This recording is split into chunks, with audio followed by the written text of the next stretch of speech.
Welcome once again to a new episode of the Future of Business podcast.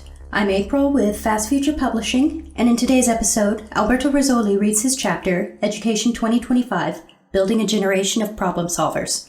Find out more about Alberto and the book, The Future of Business, over at www.fastfuturepublishing.com. Before we get on to today's chapter, I'd like to make a request of everybody. If you like what we're doing, log into iTunes, into Stitcher Radio, or however you listen to this podcast, and give us a review. I think that it'll really help us out, and I hope in the long run that it'll help expose us and our wonderful contributors to a new audience that has maybe never even heard of futures or foresight. So any reviews and ratings you can give us would be greatly appreciated. Now, on to the chapter. Alberto Rizzoli is a young Italian futurist, education innovation entrepreneur, and a recent graduate of Singularity University. In his chapter, he explores how schools and learning could evolve through the rapid adoption of new technologies and education models. Here's Alberto Rizzoli reading Education 2025, Building a Generation of Problem Solvers from The Future of Business.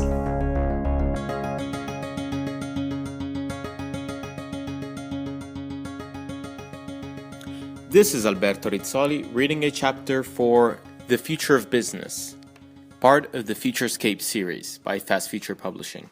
Education 2025, Building a Generation of Problem Solvers by Alberto Rizzoli. How might schools and learning evolve with technology? A new educational agenda.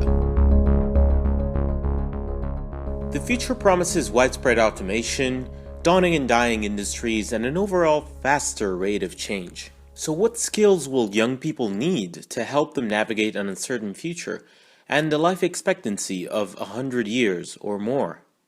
In this chapter, I explore the future of education in public and state schools, ages 5 to 18, a future where experience becomes the new definition of knowledge, and teaching methods will need to be transformed, and where third-party education companies could propel the global delivery of education.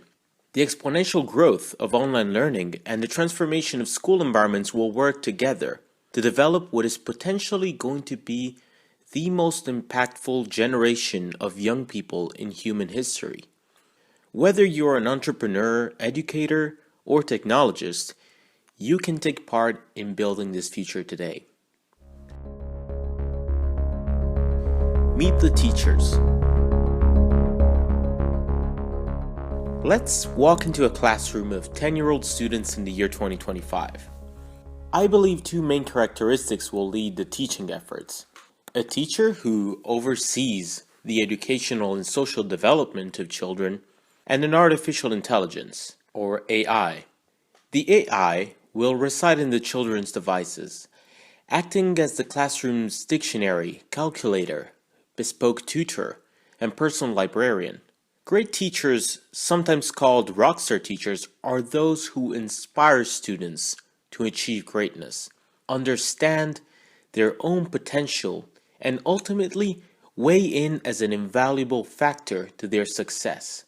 10 years from now, I think we will see demand for inspirational teachers soar, while assessment and evaluation will mostly be outsourceable to an intelligent assistant or automated applications. This new relationship format will bring far-reaching changes to a student's development by reclassifying teachers as friendly coaches and sources of advice, and liberating them from being perceived as subjective or perhaps draconian evaluators. The machine assistant will act as a Socratic advisor, aware of each student's progress. Present both within computers and, in some cases, robotic staff, it will be responsible for evaluating the now mostly digital schoolwork. It will understand an individual's points of strength, weaknesses, and progress through the use of machine learning.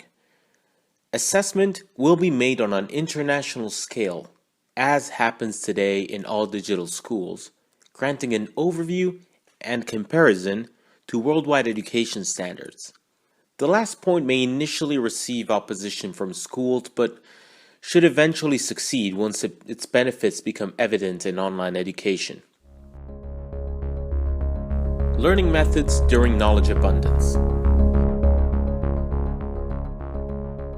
In the past decade, Finland has consistently received the highest PISA program for international students assessments score, an international measure of scholastic performance among all Western countries, distinguishing itself thanks to motivated, supportive teachers and highly autonomous schools. One characteristic of Finnish education stands out with the potential to become a widespread standard, a focus on discovery-based learning. For example, in Year 5 mathematics class, after being given a series of problems, students are asked to discover the Pythagorean theorem. It seems increasingly likely that discovery-based education will be the norm in the future, where facts and answers are readily available through digital assistants like Siri or Google Now. Likewise, young students will explore their way through basic chemistry, algebra, economics, retracing the steps of Isaac Newton and Archimedes, and gaining reasoning skills and academic confidence. In order to attain this, artificial intelligence assistants could apply the Socratic method in teaching, inviting learners to explore subjects to reach answers rather than providing them directly. Revolutionizing Tools.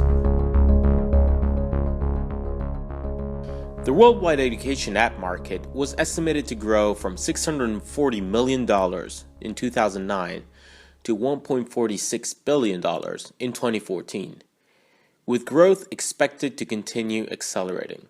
This market, estimated to be worth $1.8 billion today in 2015, is propelled by developing nations, where education apps receive 17% more downloads per mobile device than in Europe or the USA.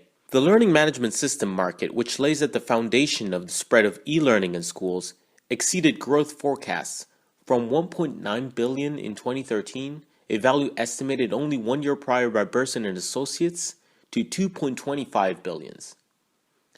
This explosive growth happens thanks to the widespread adoption of cloud infrastructure, allowing much faster implementation of digital tools and significant savings. This presents an opportunity for entrepreneurs to enter the education market without the assistance of publishers and distributors, while creating a multi-million-dollar impact. By 2025, we can expect an agile startup environment in the creation of educational tools, overcoming the slow-paced publishing industry. Not every tool will be digital, neither will we always substitute painting with touchscreen gestures. The rapidly growing range of tools will, however, be data-driven and able to learn from students' input to create customized coach experiences. Some apps are already capable of this today. Two factors will help tools transform education: big data and gamification. By 2025, augmented reality in online learning could be so immersive that in many cases it will substitute real experiences due to superior quality and lower costs. Big data will drive personal development and allow the education app ecosystem to improve based on evidence. Also, in a future of abundance where education is not necessary for survival, it is crucial that young people understand the effect that it will have on their lives later on. Forecasting analysis could be applied to learning efforts to show what students can achieve if they succeed. Software can show a 16-year-old what he could be in his 30s if he obtains an A in mathematics and digitally project his image as a healthy person in a sports car or a luxurious holiday, allowing the students to view the same predicted individual if he failed the course will likely improve his results. Will online education take over? By 2020, many high-quality fee-paying schools could be offering virtual reality attendance, either for those who live too far away to attend or for low-income learners. Meanwhile, simulation software is being built today for practical activities like laboratory work, making physical schools less necessary.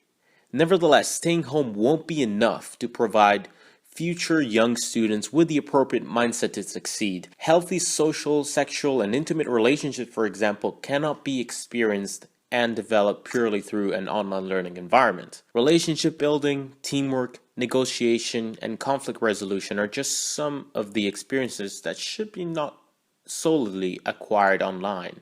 Students will need to be around other people for a comprehensive social and academic education. However, this does not mean that today's school systems are a solution. A worldwide phenomenon of independent study groups, especially prevalent in developing countries, could take advantage of online instruments to create the education equivalent of a startup environment, motivated by worldwide rankings and opportunities for funding.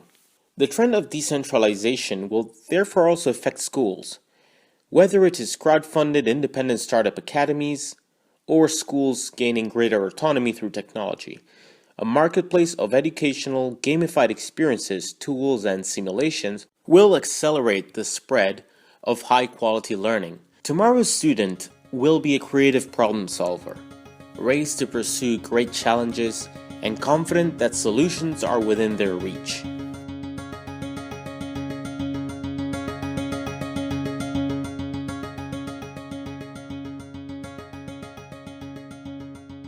What are the critical questions that businesses, educators, and individuals should consider?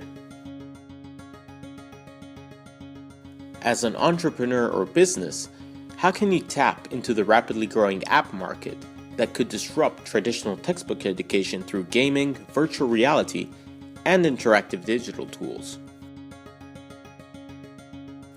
As an educator, how do you plan to inspire and retain the respect and attention of your students in an increasingly digital classroom environment? And are you ready to assume greater autonomy over national curricula? As an individual, how can you ensure that your children, grandchildren, or young relatives are competitively educated in a future where high-quality learning is heavily democratized? This was Alberto Rizzoli for Education 2025, Building a Generation of Problem Solvers. Thank you.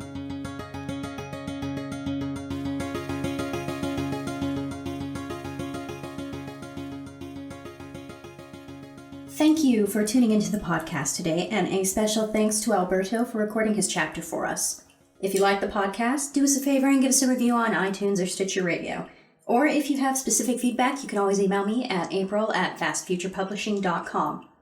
In the meantime, to pick up a copy of The Future of Business or to learn more about us, visit us at fastfuturepublishing.com. Don't forget to sign up for our newsletter while you're over there. That's it for this episode of the Future of Business podcast. So until next time, I'm April Corey, and I'll talk to y'all later.